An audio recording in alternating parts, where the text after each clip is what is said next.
Salve, amigos do programa Cobertura. Hoje eu vou bater um papo aqui com a Maristela, a doutora Maristela, uma psicóloga, contadora de histórias. E eu vou deixar para ela contar mais detalhes sobre a vida dela, porque é muito bacana, é uma pessoa maravilhosa, que eu ganhei um presente de conhecer, e vocês vão conhecer um pouco dela através do programa Cobertura. Queria antes falar para vocês que nós estamos preocupados, né?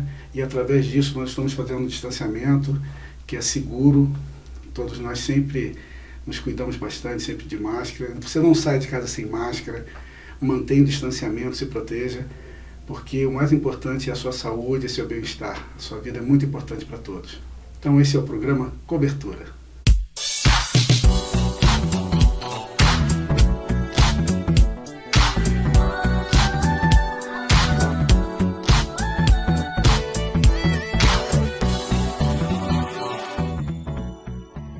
Então, doutora Maristela, vamos conversar um pouco aqui na nossa distância, né? A nossa distância, é isso.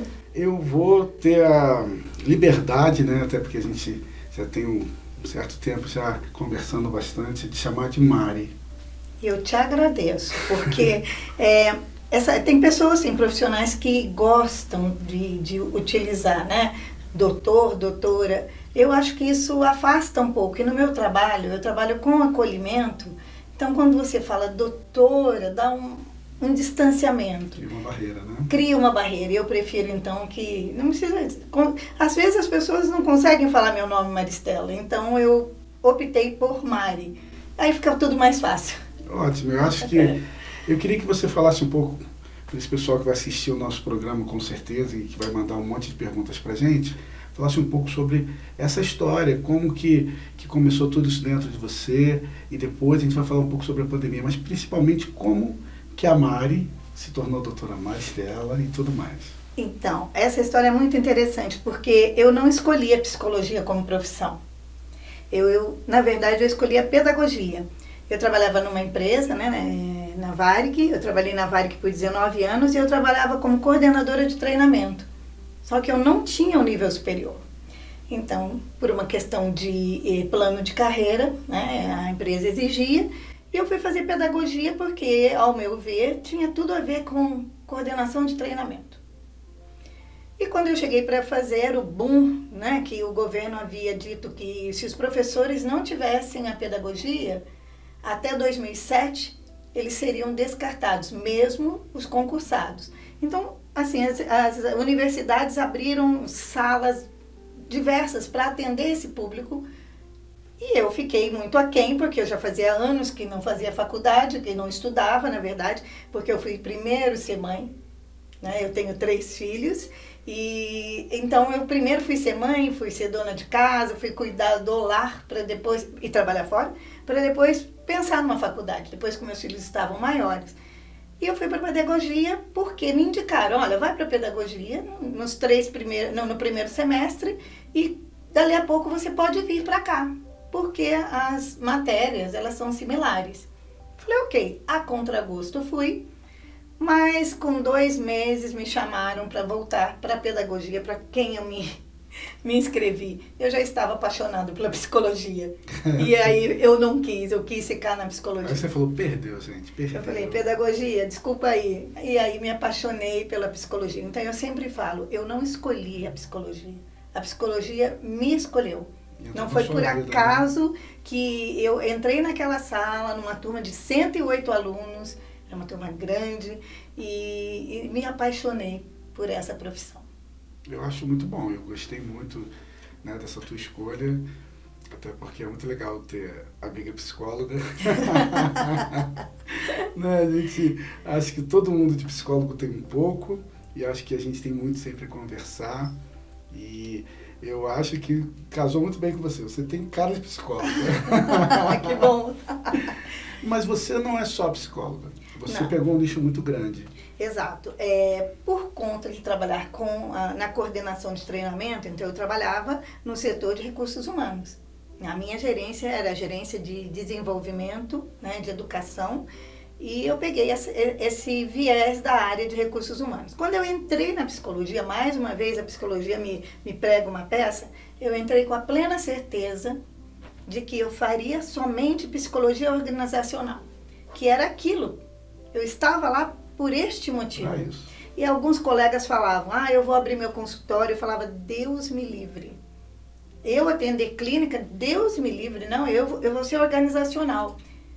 E ao longo da faculdade toda, eu fui falando. Só que aí a vida vai te moldando, as situações vão te aquebrantando, vão te desconstruindo, porque é isso que a psicologia faz. Nada mais é de que desconstruir para que a gente possa juntar tudo aquilo, ver o que é o de bom e o que não completo. Sai fora. Perfeito. E eu fui desconstruída aí. E quando eu tive quando eu fiz a faculdade, nós tínhamos uma carga horária muito grande. Nós tínhamos aula aos sábados, inclusive, até 3h30 da tarde. No ano que eu estava me formando, o MEC foi fazer a sua avaliação, eles viram que a nossa carga horária era muito grande. As pessoas que estavam prestando vestibular no ano seguinte já vieram sem o sábado. Caramba. E nós, então, fazíamos estágio, inclusive, de domingo, 7 horas da manhã estávamos em hospital psiquiátrico, e essa coisa da clínica foi mexendo comigo até que o 5º ano, porque você faz 4 anos de psicologia e você sai bacharel em psicologia. Você não sai psicólogo. O psicólogo você sai no 5º ano, quando efetivamente você trabalha na clínica escola. E aquele momento eu me vi que, assim, realmente, eu tenho o meu viés RH, a psicologia organizacional, mas a clínica mexeu comigo. Mais uma vez. Eu resisti duramente, durante um tempo. Até que um dia, o meu filho caçula, ele chegou em mim e falou assim, mãe, por que você não abre o teu consultório? Eu falei, tá maluco, garoto? Abrir consultório, buscar clientela. Ele falou, mãe, acho que você não percebeu. Você faz psicologia com todo mundo o tempo todo. Ele sempre trazia um coleguinha, mãe, olha, você pode conversar com fulano? Morreu a avó de fulano, você pode conversar com ele? Claro, traz aqui. Aí eu conversava um pouco, eu tenho uma pegada muito boa com adolescente, eu meio que falo a língua deles, entendeu? Então, eu sempre conversei muito com adolescentes, fiz projeto com adolescentes, e meu filho que me disse, mãe, abre o teu consultório. E eu falei assim, bem, acho que vamos testar, vamos ver se esse menino está certo. E não é que ele estava certo? Você vê, né? Filho de peixe, peixe não é, né? Filho sabe, né? Filho sabe. Filho sabe. Mari, eu conversei com você um pouco antes, né? Alguns dias a gente tem conversado sempre. E como tem sido, né? Você até me deu certas informações que eu não tinha, né? Como tem sido essa readaptação, essa questão durante a pandemia dos seus pacientes que você já atendia há tanto tempo, que você teve que mudar tudo. Como foi isso, tanto para você, e qual a aceitação que você viu nos seus pacientes? Bem, o atendimento online, ele não é uma novidade para a psicologia. É isso que você me falou. Eu gostaria que você falasse um pouco mais também. Em 2012, o nosso Conselho Federal de Psicologia abriu um precedente para que a gente pudesse atender, mas como orientação psicológica, não era atendimento terapêutico, não tinham sessões de terapia ali, era uma orientação e poderíamos fazer somente 10 ou 12 sessões.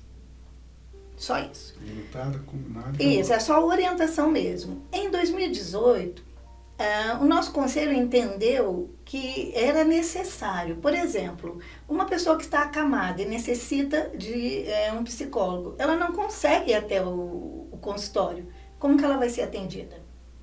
Às vezes, um paciente que assim, sofreu um acidente, fez uma cirurgia, como é que vai ser atendido? Eu já fui em casa de paciente atender, visita domiciliar, atendimento domiciliar.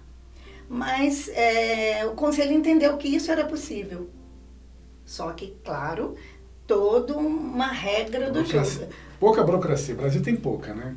Então nós temos que ter um cadastro, né, na plataforma Epice, e nós temos que colocar todos os dados lá, principalmente o nosso CRP ativo, né? É uma das coisas que eu sempre aconselho alguém. Se você faz terapia, procure saber se esse psicólogo ele é ativo com o CRP dele, tá? Porque aí ele está totalmente normatizado dentro da profissão. Tem pessoas que não pagam. É um gasto, mas a gente tem que estar dentro do correto.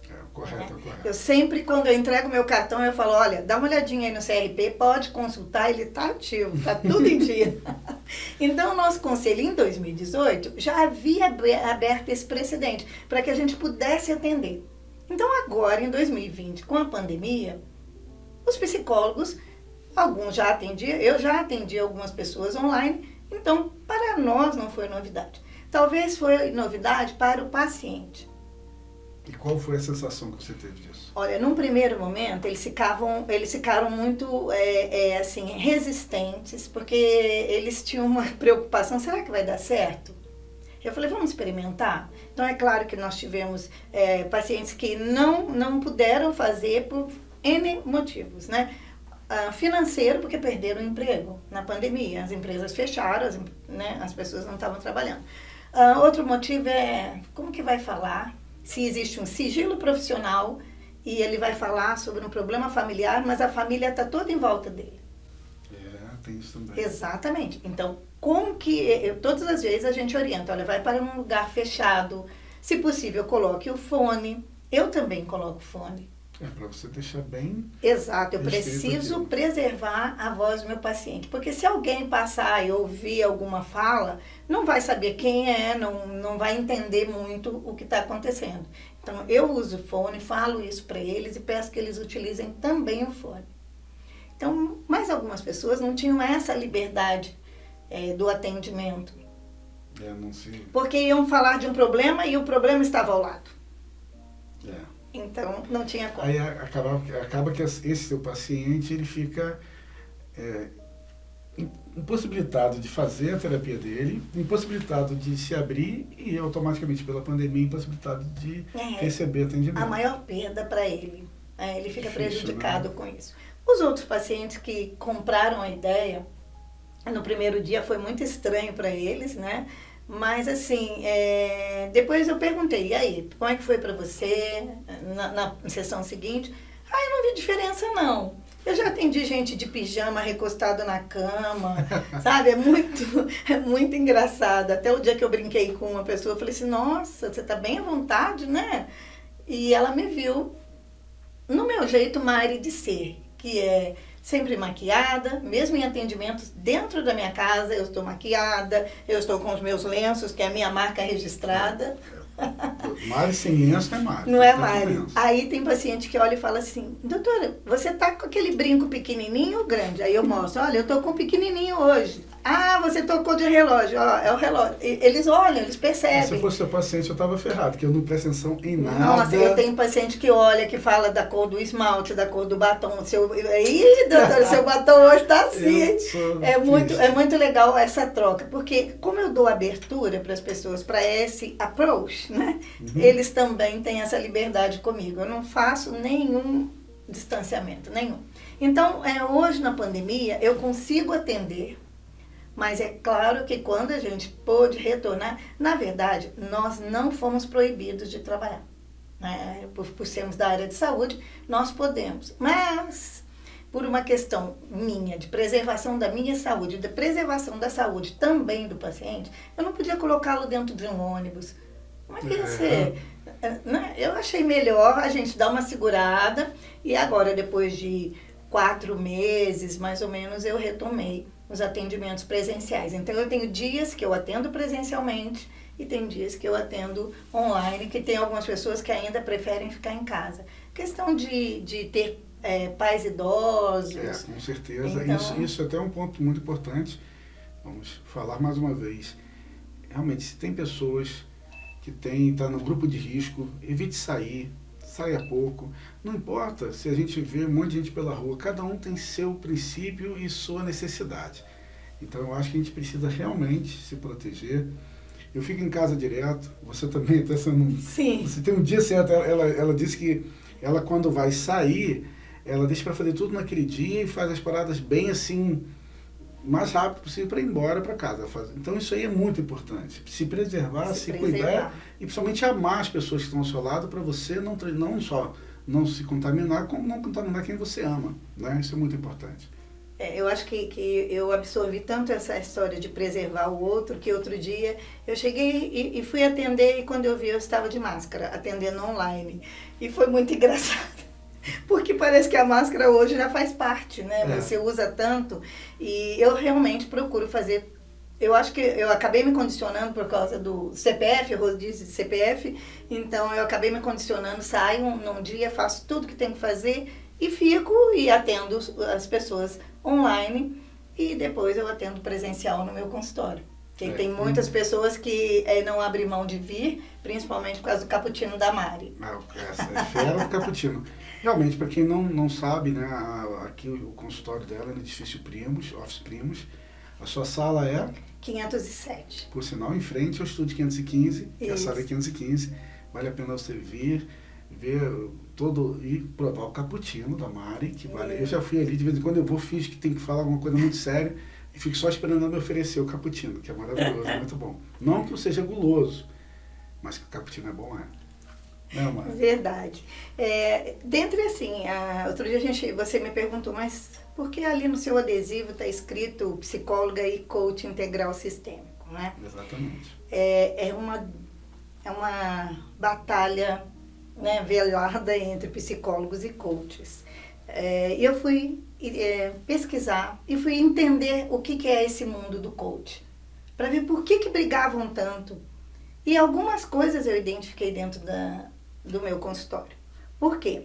Tem pessoas que chegam para você com demandas, com patologias, com transtornos, com síndromes. Então, esses realmente precisam de um psicólogo. Por outro lado, você tem pessoas que chegam ali, tipo, perdi meu emprego, eu preciso de um direcionamento. Estímulo. Isso é um trabalho de coach que faz.